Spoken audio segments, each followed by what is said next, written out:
Hi, I'm Bob. This is the Velo-Pro show, and we got to talk about eating real food.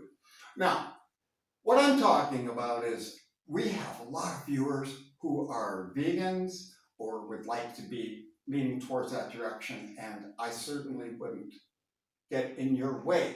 What I have here is a little bit of information about our bodies, because our bodies run on food, okay?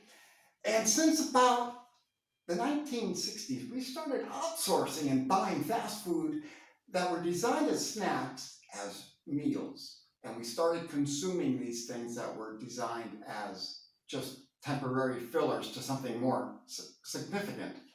And we started using it as real food. And that's been a socio-economic change. And over the years, we now consider some restaurants, while I just consider them a place to get something that maybe will make you not feel well.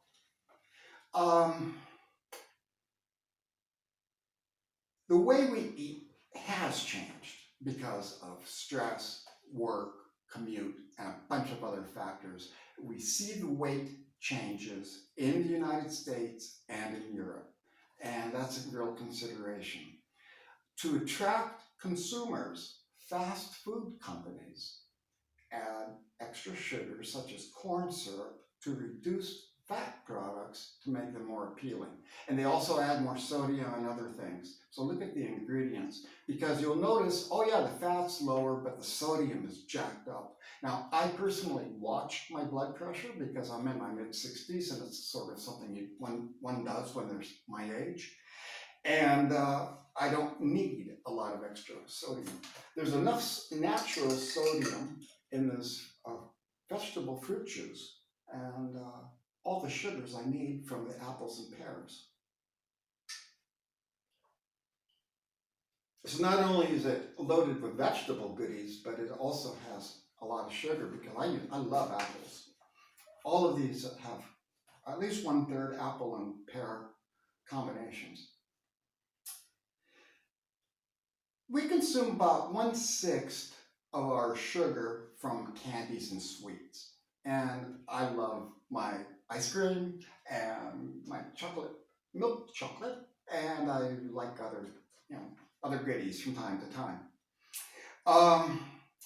But we found that 50% of our sugars come from highly processed foods. So in other words, while we are doing well in the dessert department, by eating these processed foods, we're jacking up our sugars and other chemicals, which Carlos here talks about. At any rate, if we can reduce our sugar to about 10% of our total calories, that's recommended by the World Health Organization. And I'll leave a link to the World Health Organization because they do have some good info.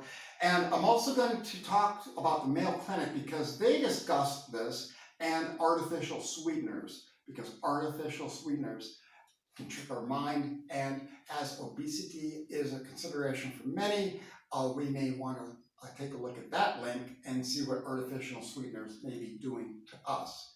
Because if we can either use an alternate or eliminate those, I think we might be better off, at least according to Carlos here. He's saying that we can transfer our health and the way we feel just by changing our food. And it's a great book. I'll leave a link. Unfortunately, like I said, I can't find it in English, but there's other books that are very similar in English, and I'll try to find one to leave for you.